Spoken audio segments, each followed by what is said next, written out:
ইনকিলাব মঞ্চের মুখপাত্র শরীফ ওসমান বিন হাদি হত্যাকাণ্ডে অর্থের উৎস ও অপরাধের বিস্তৃত নেটওয়ার্ক উন্মোচনের পথে বড় অগ্রগতি। প্রধান অভিযুক্ত ফয়সাল করিম মাসুদের নামে ও তার স্বাস্থ্য সংশ্লিষ্ট 53টি ব্যাংক হিসাবে থাকা 65,50,246 টাকা অবরুদ্ধ করার আদেশ দিয়েছেন আদালত। পুলিশের অপরাধ তদন্ত বিভাগ সিআইডি এর আবেদনের পর বুধবার ঢাকা মহানগর দায়রা জজ মোহাম্মদ সাব্বির ফয়েজ এই নির্দেশ দেন।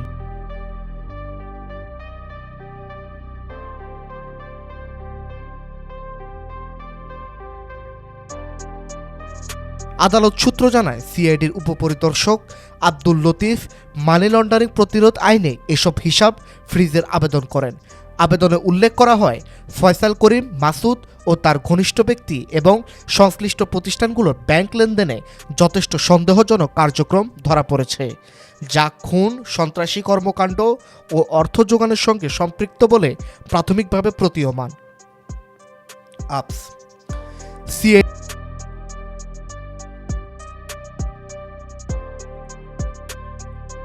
সিআইডির অনুসন্ধানে উঠে আসে, হাদি হত্যাকাণ্ড শুধু একটি ব্যক্তিগত শত্রুতার ফল নয়, বরং এর সঙ্গে রয়েছে সংঘবদ্ধ অপরাধ, সন্ত্রাসী নেটওয়ার্ক ও মানি লন্ডারিংয়ের যোগসূত্র। মানি লন্ডারিং প্রতিরোধ আইন 2022 সংশোধনী 2015-এর 14 ধারায় হিসাব অবরুদ্ধ এবং 17(2) ধারায় রাষ্ট্রের অনুকূলে অর্থ বাজেয়াপ্ত করার প্রয়োজনীয়তার কথা আদালতে তুলে ধরা হয়। অন্যথায় অভিযোগ নিষ্পত্তির আগেই অর্থ আত্মসাতের ঝুঁকি ছিল বলে জানানো হয়।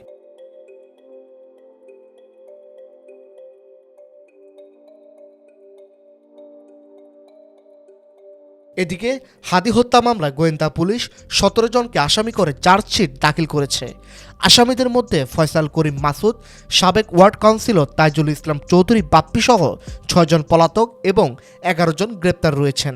গ্রেপ্তারদের তালিকায় রয়েছেন ফয়সালের বাবা মা, স্ত্রী, বান্ধবী, শ্যালক, সহযোগী, রেন্টে কার ব্যবসায়ী এবং ভারতে পালাতে সহায়তাকারী একাধিক ব্যক্তি, যা মামলার বিস্তৃতি ও প্রভাবশালী যোগাযোগের ইঙ্গিত দেয়।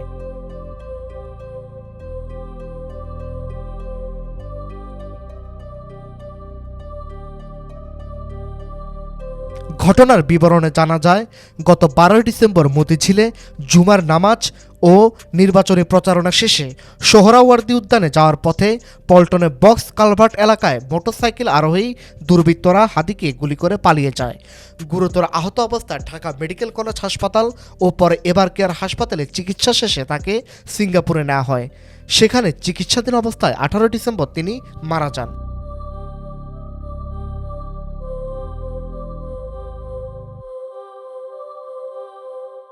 হাদি গুলিবিদ্ধ হওয়ার পর 14 ডিসেম্বর পল্টন থানায় মামলা দায়ের হয়, যা তার মৃত্যুর পর হত্যা মামলায় রূপ নেয়।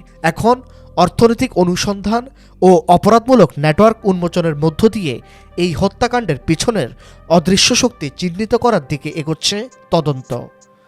News desk, Dhaka digit.